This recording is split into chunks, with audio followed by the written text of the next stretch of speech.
기해년 황금 돼지의 해라고 합니다. 때로는 띠가 가지고 있는 독특한 의미가 있어서 그 어느 때보다도 황금 돼지라고 하는 이 해가 가지고 있는 의미가 우리에게 어떤 경제적인 그 풍요를 가져다 줄 것 같은 이 소망을 갖게 하는 것 같습니다. 목회를 하면서 교회에 해마다 새로운 목표를 정하고 표를 정하는 것은 목회자인 저에게는 굉장히 중요한 일이기도 합니다. 왜냐하면 온 교회가 바라보고 함께 기도해야 될 방향과 관련되어져 있기 때문에 그렇습니다. 새해 저는 교회의 표를 세상의 중심이 되는 교회라고 정해보았습니다.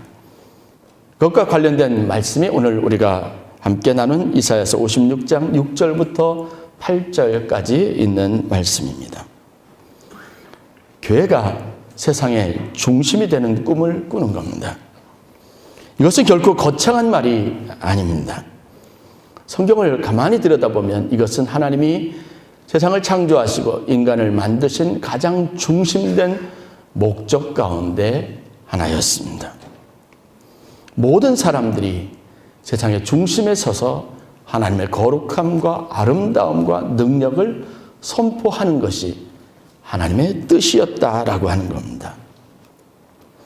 선교학자들에 의하면 하나님이 선교하시는 두 가지 큰 패턴이 있다라고 말합니다. 첫 번째는 구심적 선교고 두 번째는 원심적 선교입니다.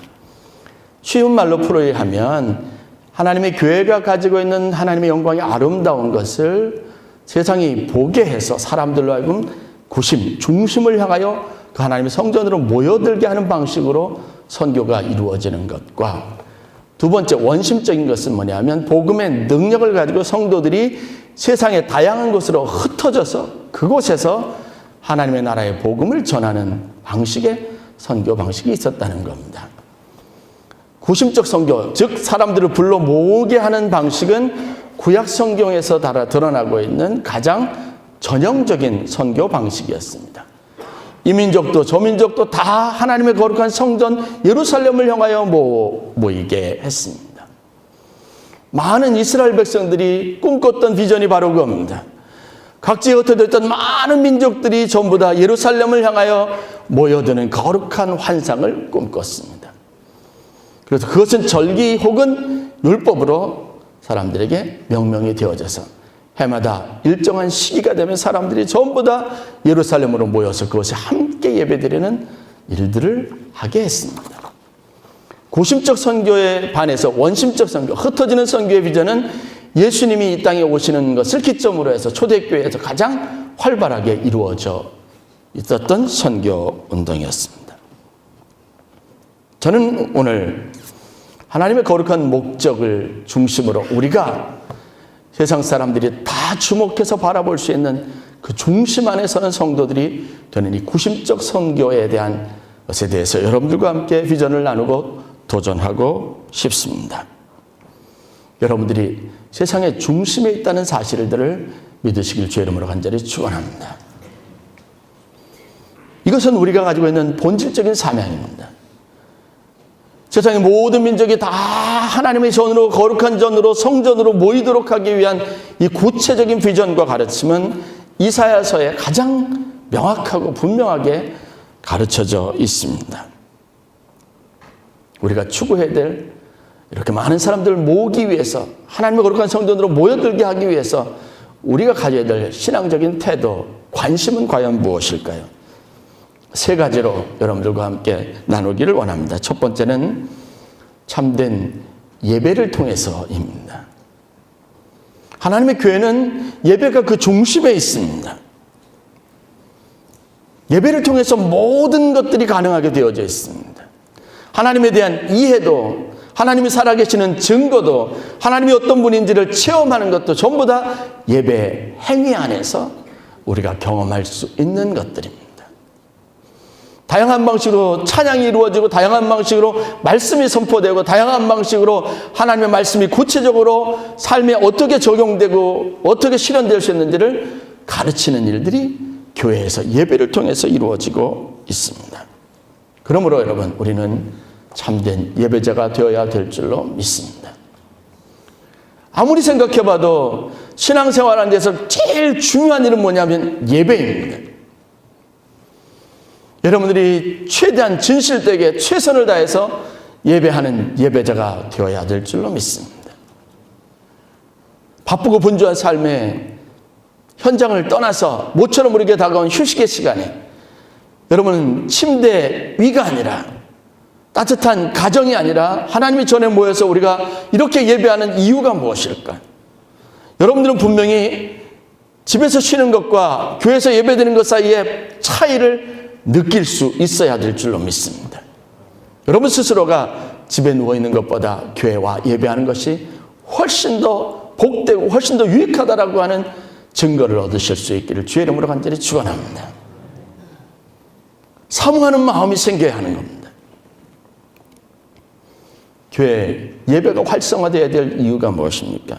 예배는 하나님과 우리 사이에 이루어지는 만남과 교제의 시간이기 때문에 그렇습니다. 하나님의 음성을 듣고 하나님이 어떤 분인지에 대해서 우리가 알게 되고, 그리고 하나님의 성령을 통해서 우리가 알지 못하는 사이에 우리 안에 임재하셔서 내 감정적인 변화, 생각의 변화를 일으키는 외부로부터 역사하는 강력한 힘이 있다는 것을 여러분들이 경험할 수 있는 자리가 바로 예배이기 때문에 그렇습니다. 하나님을 알지도 못하고 경험하지도 못하고 하나님이 어떤 분인지도 모르고 우리가 하나님을 믿는다는 것이 어떻게 살아가는 것인지도 모르는 채 신앙생활을 한다는 것은 의미가 없습니다. 오늘 우리가 읽은 말씀 6절 7절에도 이 비전은 분명합니다. 여호와 하나님과 연합하여서 그를 섬기고 여호와의 이름을 사랑하고 그의 종이 되어서 안식일을 지켜 더럽히지 아니하고 언약을 굳게 지키는 이마다 내가 그들을 나의 성산으로 인도하여 기도하는 내 집에서 그들을 기쁘게 할 것이다 라고 말씀하십니다. 예배 오는 것이 여러분들에게 기쁨이 되시길 주의 이름으로 간절히 축원합니다. 하나님이 이것을 기쁘게 여기시고 우리 가운데 새로운 영적인 변화, 마음의 변화, 심령의 변화, 생각의 변화가 일어나도록 하나님께서 축복하시겠다고 약속하고 있습니다. 이것은 하나님의 가장 중심된 계획입니다. 우리를 통해서 이루시겠다고 하셨던 하나님의 뜻입니다.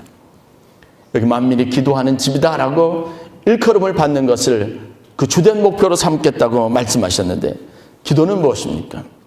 기도는 하나님과 우리 사이에 나누는 대화입니다. 하나님과 실제 하는 여러분의 삶에 거룩한 묵상이 있어야 합니다. 예배자의 참된 태도가 무엇인지 우리가 더 분명하게 구별할 수 있어야 합니다.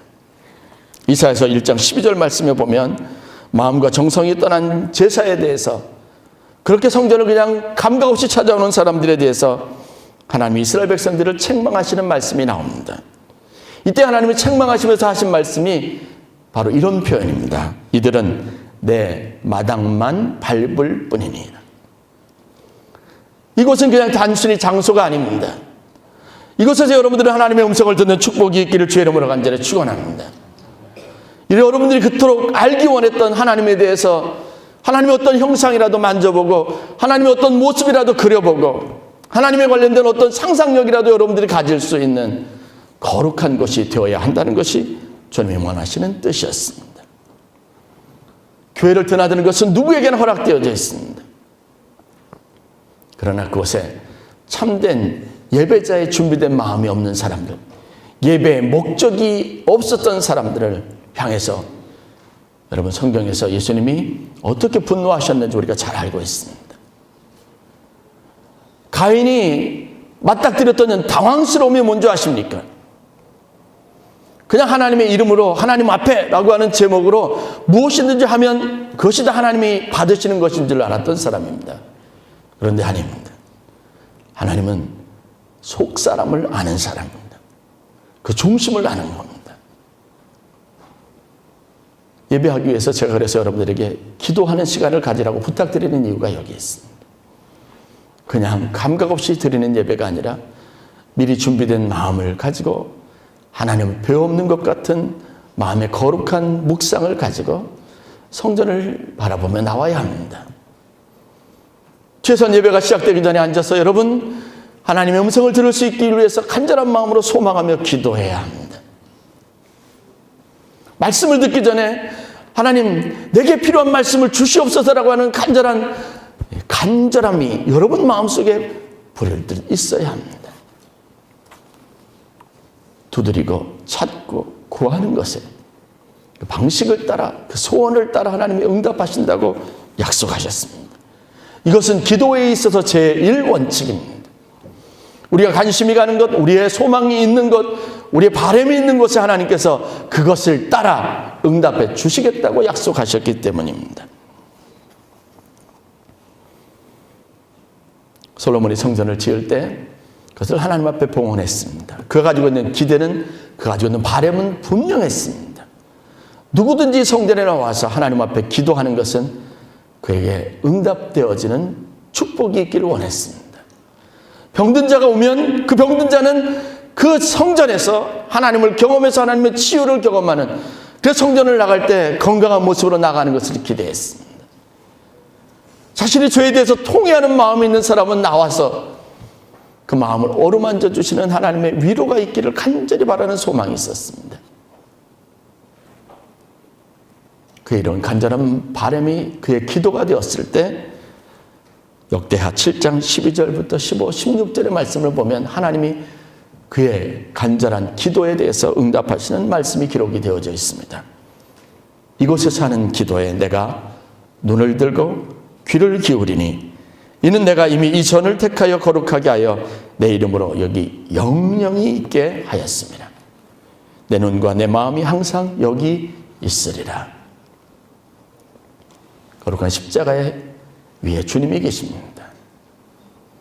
누구든지 모든 사람에게 부족함이 없이 흘러넘치게 하신 그분의 거룩한 피가 저것으로부터 우리의 삶 속에 우리의 모든 삶의 현장에 차고 넘치도록 하시는 은혜와 약속이 우리 가운데 있습니다. 매주일마다 예배 나오실 때 사모하는 마음을 가지십시오. 마음의 준비, 예배의 준비, 기도의 준비, 그래서 하나님의 임재를 경험하는 축복을 여러분들이 누리는 2019년이 될 수 있기를 주의 이름으로 간절히 축원합니다. 두 번째 우리의 비전은 어떻게 이루어집니까? 어떻게 우리가 세상의 중심에 설 수 있습니까? 바로 영향력을 통해서입니다. 선한 모든 것들이 이곳으로부터 세상 사람들에게 보여져야 합니다. 교회를 바라볼 때마다 아름다운 것이 무엇인지, 정직한 것이 무엇인지, 온전한 것이 무엇인지를 배울 수 있어야 합니다. 그래서 교회는 여러분 세상의 중심이 되는 위치에 항상 있어야 합니다. 그 영향력을 확산시키는 공동체가 되어야 합니다. 저와 저희 사모가 아멘교회를 부임하면서 가졌던 거룩한 환상, 저희들이 사역지를 옮겨갈 때마다 하나님께서 주셨던 비전은 분명한 것이었습니다. 물된 동산의 축복입니다. 기온샘으로부터 발원되어 있는 물이 예루살렘, 그 높은 고지대에 있는 예루살렘에 실로암 연못이 됐습니다. 수로가 놓여졌습니다. 히스기야가 만들어 놓은 수로였습니다. 그곳에 솟아나는 샘이 그 성 전체에 있는 모든 사람들의 식수의 문제를 해결해 줬습니다. 이 환상을 보았을 때 그 물이 어떻게 됐냐면 예루살렘에 흘러 차고 넘쳐서 장로님이 기도하셨던 건 발목을 넘고 그리고 무릎을 넘고 키를 넘어서 그 주위에 있는 모든 땅을 적시는 능력이 되었습니다. 저는 제가 충만해야 될 이유, 제가 깨어 있어야 될 이유가 있다면 단 한 가지 분명한 것, 내 영혼의 구원뿐만 아니라 저를 통해서 이루려고 했던 하나님의 나라의 거룩한 꿈과 비전을 이루어드릴 소망이 제게 있기 때문에 그렇습니다. 어느 순간에 찾아오든 저는 여러분들에게 선한 것이 무엇이며 하나님의 아름다운 것이 무엇이며 우리가 추구하고 바라야 될 삶의 목표가 무엇인지를 말하는 일에 주저하지 않을 것입니다. 마음을 무겁게 하는 수없이 많은 말보다 여러분 마음을 심령을 가볍게 하고 여러분들에게 은혜가 되는 공급처가 되기를 간절히 바라는 소망으로 아멘교회 부임했습니다. 제 것으로부터 넘쳐나는 은혜의 샘물이 여러분 개인의 삶의 영역에까지 흘러넘치기를 간절히 바라는 마음이 있습니다. 가정에 방문해서 예배를 드리고자 하는 것도, 새해 사업장에 여러분 함께 예배 드리려고 하는 제 간절한 소망도 바로 그겁니다. 하나님의 은혜와 축복이 그곳에 기름 부음 받게 되기를 원하고 간절히 소망하는 마음입니다. 그것이 하나님의 나라, 물된 동산과 같은 곳이 되기를 바라는 소망이 저에게 있습니다. 저를 초청해서 예배드리는 것을 기뻐해 주세요. 문제가 있는 곳에 초청해서 그렇게 주님 앞에 나가 응답을 받았던 것처럼 그것이 하나님의 개입이, 하나님의 축복이, 하나님의 간섭이 있기를 위해서 여러분 구체적으로 기도하시는 성도들이 될 수 있기를 바랍니다. 고대 여러분 도시 계획이나 건축 양식을 가만히 보세요. 제가 유럽에서 루마니아에 선교했기 때문에 그런 도시의 특징들을 아주 명확하게 잘 알고 있습니다. 그들이 신앙적인 것이 믿음이 그 건축 양식 안에 그대로 드러나 있습니다. 어떻게 해요? 도시의 중심에는 항상 교회가 있었습니다. 모든 사람들이 언제나 바라볼 수 있는 그곳에 교회가 있었습니다. 어렸을 때 저에게 저희 시골 마을에 있었던 교회 중심에, 마을 중심에 있었던 교회의 십자가는 친구들과 못된 일, 나쁜 일을 하다가 내 양심에 심하게 도전하는 채찍이 되기도 했습니다. 낙심할 일, 좌절할 일, 소망이 끊어져서 암담할 일이 있었을 때 눈을 돌이켜 보았던 그 빨간 십자가는 제게 기도할 용기를 가져다 주었고 제 발걸음을 하나님의 성전으로 향하게 했습니다. 저는 그곳에서 주님을 만났고 인간됨이 아니라 하나님을 믿는 믿음으로 새로운 일을 꿈꾸는 축복을 누릴 수 있었습니다. 이스라엘 백성들이 출애굽할 때 하나님께서 그 진을 어떻게 형성할 것인지를 구체적으로 가르쳐 주셨습니다. 방법은 간단한 겁니다. 성막은 모든 진영의 중심에 있었습니다. 그 중심에 있는 성막을 중심으로 각 12지파가 흩어져서 방사선 모양으로 진을 형성하게 했습니다. 그러나 원칙이 있었습니다. 그 진이 모든 출입문은 항상 성막을 향하여 있게 되어져 있습니다. 그들이 문을 열고 하루를 시작할 때 그곳에 보이는 곳에 하나님이 함께 하셨습니다. 그곳에서 연기가 피어오르면 누군가의 죄의 문제, 인간이 가지고 있는 죄악의 실상들, 그것 때문에 드려지는 거룩한 희생에 대해서 사람들이 인지하고 자신의 삶을 되돌아보고 혹시 내게 있는 죄악의 문제가 무엇인가를 돌이켜서 정결하게 하는 상징이 되기도 했습니다. 아멘교회를 이곳에 지으실 때, 세울 때 목사님을 비롯해서 많은 사람들이 꿈꿔왔던 비전이 있습니다. 제가 이 일에 대해서 간절한 것은 그때 그 시기에 제가 이곳에서 청년으로부터 신앙생활을 시작했기 때문입니다.